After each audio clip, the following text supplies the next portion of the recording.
Welcome to the Rim Break Rodeo. We hope this video helps. You start by forcing the radio to refresh.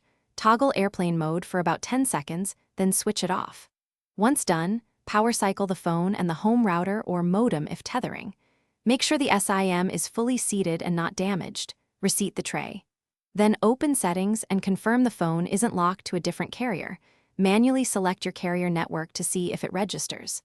These steps rule out the most common hardware and software glitches quickly. Now dig into configuration.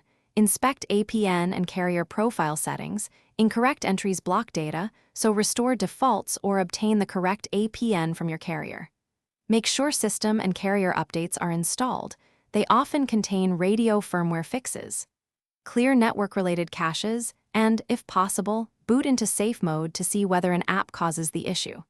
If still failing, test with a known good SIM from another carrier to determine whether the problem is SIM, account, or device related. Finish up by performing a network settings reset.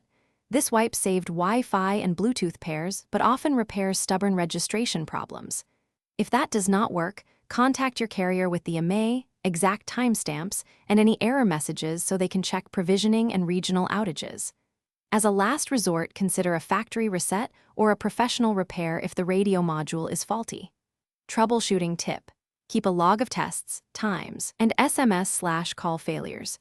Carriers and technicians need exact data to resolve complex faults. Thanks for watching.